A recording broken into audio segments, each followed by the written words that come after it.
और आइए आपको सीधे मुख्यमंत्री योगी आदित्यनाथ क्या कह रहे हैं सुनवाते हैं। अलग अलग कालखंड में मनाया था। कभी मुगलों के खिलाफ लड़े थे, फिर अंग्रेजों के खिलाफ लड़े थे, और लड़ते लड़ते उन्हें कभी ऐसी परिस्थितियां हो जाती थी कि युद्ध के मैदान से पलायन करना होता था। परिस्थितिवश जब पलायन करना होता था तो घर बार सब कुछ उनका जब्त हो जाता था या नष्ट हो जाता था, और वे ऐसे ही घूमते हुए घुमंतु बन गए। उन पर अत्याचार करने के लिए 1857 के प्रथम स्वातंत्र समर के बाद जब ब्रिटिश गवर्नमेंट ने देखा कि ये जातियां उनको इस देश में ज्यादा समय तक शासन नहीं करने देंगे, तो उन्होंने क्रिमिनल ट्राइब्स एक्ट 1871 बना करके तमाम उन जातियों को जो भारत की योद्धा जाति थी, जिन्होंने समय समय पर विदेशी हुकूमत के खिलाफ उन युद्धों में भाग लिया था, उन सबको क्रिमिनल ट्राइब्स बना करके उनको पूरी तरीके से उनके जीवन के साथ खिलवाड़ करने का काम किया। और इसके पीछे की मंशा थी कि इन्हें जन्म से अपराधी बना दिया जाए, जैसे कि यहां पूर्व वक्ताओं ने यहां पर कहा। और लेकिन 1947 में देश आजाद हुआ और 52 तक ये जातियां तब भी उसी प्रकार की क्रिमिनल ट्राइब्स का हिस्सा बनी रही। 31 अगस्त 1952 को बाबा साहब डॉक्टर भीमराव अंबेडकर जी के प्रयासों से इन सभी जातियों को क्रिमिनल ट्राइब्स से मुक्ति मिली, और क्रिमिनल ट्राइब्स से मुक्त होने के बाद इन्हें भी आगे बढ़ने का अवसर प्राप्त हुआ। अलग अलग क्षेत्र में इन्होंने काम प्रारंभ किया और फिर इनके लिए तमाम प्रकार के अन्य आयोजन प्रारंभ हुए। आज के इस अवसर पर जब हम लोग यहां पर हैं, उत्तर प्रदेश सरकार और भारत सरकार हर घुमंतु जाति के कल्याण के लिए पूरी प्रतिबद्धता के साथ कार्य कर रही है। आश्रम पद्धति के विद्यालय बना करके उत्तम शिक्षा की व्यवस्था हो सके, इसके लिए 9 जनपदों में अब तक जयप्रकाश नारायण सर्वोदय विद्यालय रामपुर, फर्रुखाबाद,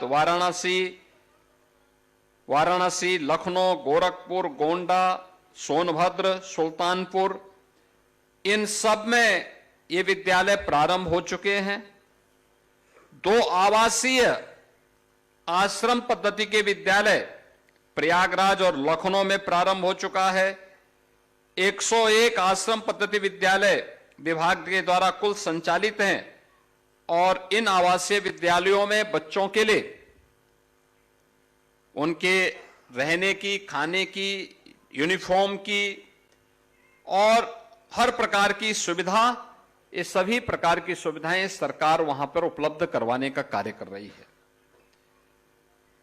इसके अलावा प्रतापगढ़ और लखीमपुर खीरी में भी, प्रतापगढ़ में 2, लखीमपुर खीरी में 1, 3 छात्रावास संचालित हैं। 264 राजकीय अनुसूचित जाति छात्रावास में भी विमुक्त जाति के छात्र छात्राओं के लिए उन्हें प्रवेश वहां पर देने की व्यवस्था है। और सरकार के द्वारा राजकीय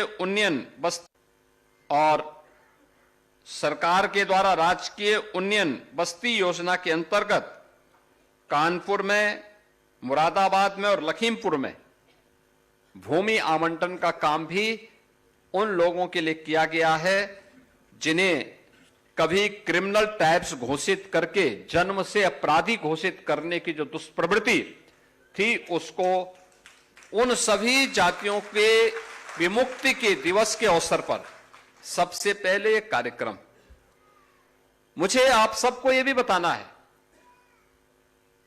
कि पिछले 11 वर्ष में प्रधानमंत्री मोदी जी के नेतृत्व में इन सभी घुमंतु जातियों के कल्याण के लिए केंद्र और राज्य सरकार पूरी ईमानदारी और प्रतिबद्धता के साथ कार्य कर रही है। आज आप उस प्रदेश में देखते होंगे कि हमारी सरकार आई, उससे पहले की सरकारों को इस बात की फुर्सत नहीं थी कि बनटांगिया के लिए कुछ कर सके। हमारी सरकार ने उन्हें राजस्व गांव का दर्जा दिया, उन्हें मत प्रदान करने का अधिकार दिया। 1947 से लेकर के 2017 तक एक भी बनटांगिया परिवार के अपने पक्के मकान नहीं थे। आज उन सबके पक्के मकान बन गए हैं, उनके लिए स्कूल बन गए हैं, उनके लिए आंगनबाड़ी केंद्र बन गए हैं, उनके लिए हॉस्पिटल बन गए हैं। शासन की सभी प्रकार की योजनाओं से उन्हें आच्छादित किया गया है। मुसहर सुविधाओं से वंचित थे, आज उन्हें सभी प्रकार की सुविधाओं से युक्त किया गया है।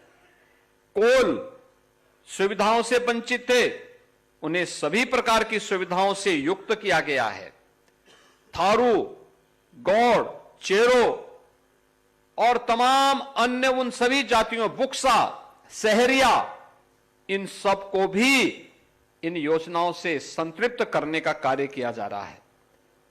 कुम्हार जाति के लोगों के लिए व्यवस्था बनाई गई कि हर ग्राम पंचायत में अप्रैल से लेकर के जून तक गांव का तालाब मिट्टी निकालने के लिए उन्हें फ्री में उपलब्ध होगा और उन्हें सोलर चाक और इलेक्ट्रिक चाक देकर के प्लास्टिक को प्रतिबंध करके मिट्टी के बर्तनों का उपयोग करना प्रारंभ किया।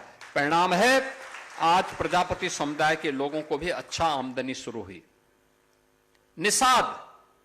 निषादों के कल्याण के लिए भी जिस गांव का है, समिति जहां की है, वहां का पट्टा उन्हें प्राथमिकता के आधार पर प्राप्त हो सके, उनके लिए तमाम प्रकार की स्कीम, आवास की स्कीम भी बनाई गई। उनके लिए नौका प्रदान करने की कार्रवाई भी प्रारंभ हुई। ये अनेक कार्यक्रम आज प्रारंभ हुए हैं। श्री संजय निषाद जी उसको लेकर के लगातार प्रयासरत हैं, काम कर रहे हैं। राजभर समुदाय के कल्याण के लिए भी आपने देखा होगा, महाराज सोहेल देव के नाम पर बहराइच में एक भव्य स्मारक बना हुआ है। स्मारक बनाया गया और आजमगढ़ में महाराज सोहेल देव के नाम पर विश्वविद्यालय का निर्माण भी कर दिया गया है। यह पहली बार हो रहा है। बेटी के जन्म लेने से लेकर के शादी ब्याह होने तक, बेटी के जन्म से लेकर के स्नातक तक की पढ़ाई के लिए 25,000 रुपए का पैकेज सरकार देती है और शादी के लिए योग्य हुई बेटी 1 लाख रुपए मुख्यमंत्री सामूहिक विवाह योजना में उस बेटी के कन्यादान के लिए सरकार उपलब्ध करवाती है। सरकार की योजना का परिणाम है कि आज योजनाओं का लाभ बिना भेदभाव के प्रत्येक व्यक्ति को मिल रहा है। बिना भेदभाव के राशन की सुविधा का हो, मकान की सुविधा का हो, शौचालय की सुविधा का हो, पेंशन की सुविधा का हो या सरकारी नौकरी में सुविधा का। आपने देखा होगा अभी उत्तर प्रदेश पुलिस में भर्ती हुई, भर्ती में घुमंतु जातियों से जुड़े हुए भी तमाम युवक और युवतियां भर्ती हुई हैं जिन्हें सरकारी नौकरी मिल गई। पहले कोई पूछता नहीं था, अब सरकारी नौकरी मिल रही है। इन सभी जातियों के कल्याण के लिए सरकार पूरी प्रतिबद्धता के साथ कार्य कर रही है, जिसमें हम आज भी इस बात को देखते हैं।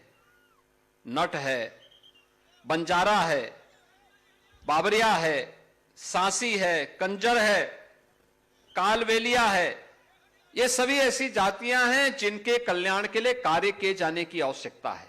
और आज मैं यहां पर श्री असीम अरुण जी से कहूंगा कि इन जो जातियां अभी वंचित रह गई हैं, सुविधाओं से वंचित हैं, उनके लिए जमीन के पट्टे मिले, उनके लिए मकान की सुविधा हो। जैसे हम लोगों ने अन्य जातियों को आच्छादित करना प्रारंभ किया, सेचुरेशन के लक्ष्य को प्राप्त किया है, ऐसे ही यहां पर प्रदेश में एक घुमंतु जातियों का बोर्ड बनाने की आवश्यकता है, उनको बनवाइए। उसको बनाने के साथ ही इन जातियों को, अगर ये जातियां एक जगह, जिसमें सपेरा भी है, सपेरा भी है, यहां है सपेरा, देखो सपेरा भी सब है, हां, सबको करेंगे। सपेरा होंगे, जोगी समुदाय के भी होंगे, हैं कि नहीं है? देखो बंजारा मैंने कहा है, बंजारा, नट, कंजड़, ये सभी को एक बनवा करके और इन सभी के लिए जमीन के पट्टे, मकान, ये लोग वहां बटे, इनके लिए कॉलोनी बनाएंगे, मकान की कॉलोनी बन सके।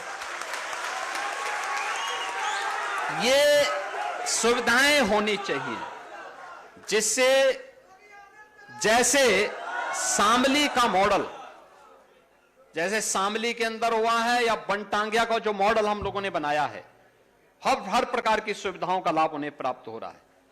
ऐसे ही सभी प्रकार की सुविधाओं का लाभ मिल सके और आजादी का सही अनुभव न केवल इनको बल्कि सरकारी नौकरियों में, शासन की सुविधाओं में इसका लाभ इन्हें प्राप्त हो सके, यह एहसास आज प्रधानमंत्री मोदी जी के नेतृत्व में दिलाने की आवश्यकता है।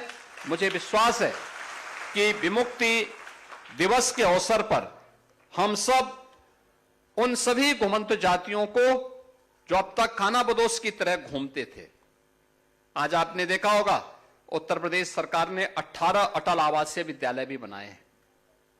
पीओसी बोर्ड में जो श्रमिक हैं उनके बच्चों के लिए, और जिन बच्चों ने अपने लीगल अभिभावक को खोया है कोविड के दौरान, उन बच्चों को हम लोग वहां ले जाते हैं। 18,000 बच्चों का अब तक एडमिशन हुआ है, जिन बच्चों को हम उत्तम शिक्षा, अत्याधुनिक शिक्षा, इतना अच्छा इंफ्रास्ट्रक्चर, इतना अच्छा भवन, छात्रावास बना करके सुविधाएं उपलब्ध करवा रहे हैं, जो अब तक एक सपना था, अब वो सपना साकार हो रहा है। आज के इस अवसर पर, इस दिवस के लिए मैं आप सबको बधाई देता हूं। बाबा साहब भीमराव अंबेडकर की उस दूरदर्शिता के लिए नमन करता हूं और विश्वास करता हूं कि आप सभी लोग शासन की इन सुविधाओं का लाभ प्राप्त करेंगे। आप सबके प्रति मेरी शुभकामनाएं हैं। धन्यवाद।